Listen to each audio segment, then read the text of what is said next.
So these girls were the two main characters from a teen dystopia thing I tried to write when I was about 14. And oh boy, let me tell you, it showed that I was 14 when I wrote it because the very premise of the story was problematic as hell. It's set in the very fashion-focused future of 2048, right, where girls get consistently bullied and or excluded if they don't dress in the skin flash and lavish cash and fast fashion that the daily trends prescribe. I know fashion trends come and go quickly, but come on, daily? Anyway, the plot revolved around Mickey, the girl on the right, basically wallowing in self-pity about being the only girl at her school who isn't comfortable with wearing clothes that show boobs and legs. Mickey's innovative, though, and decides to fake being religious to have an excuse to cover herself. Not any specific religion, mind you, just religious. So she walks around school wearing the trendy clothes over the top of a comfortable t-shirt and jeans. Then, in a totally not predictable plot twist, she meets the new girl, Astrid. That's the girl on the left. Mickey's drawn to Astrid because she's wearing, shock horror, pants. Long ones. Oh my gosh, I know, right? So then, of course, they become friends over their shared dislike of modern fashion, right? Bitching about all the other girls and their short skirts and how much better than them they are. So yeah, in hindsight, they kinda suck.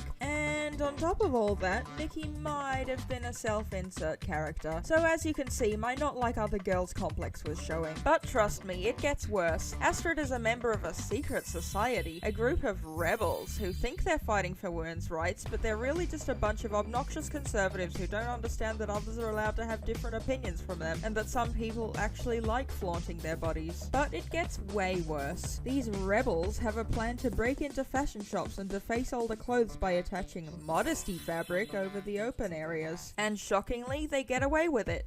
Twice. And even more shockingly, these two incidents are somehow effective enough to get on international news and convince the whole world that modest clothes should come back in fashion. And that's how it ends. Wow, that sure was terrible. Let's take this old drawing of Mickey and Astrid from when I was 18 and somehow still thought this was an acceptable story, and redraw it 6 years later. At the same time, let's talk about how I could rewrite the story and frame it from a better perspective, because it could be a good story if I just changed the whole premise. So Mickey is a self-insert character, right? Which obviously means I drew from my own personal thoughts and feelings to write her. I know now that my own physical sensory issues and anxiety were and are the reason I fear revealing clothing, and back then projected my fears onto other people due to my lack of knowing that other people didn't have these fears and sensory irritations. So I can easily see this story being framed from the perspective of Mickey having genuine anxiety attacks over the idea or the threat of having to expose herself, whilst being targeted and bullied by the Boulder girls for being a dweeb or whatever. Astrid could be her much needed support since they'd have solidarity from being outcast for similar reasons. But maybe Astrid's the one who pushes her conservative beliefs onto her peers and that's why she's disliked. She could learn from Mickey to be more accepting of diverse tastes and opinions, and Mickey could learn from her some ways to manage her anxiety. Anyway, that's what I was thinking about while redrawing this.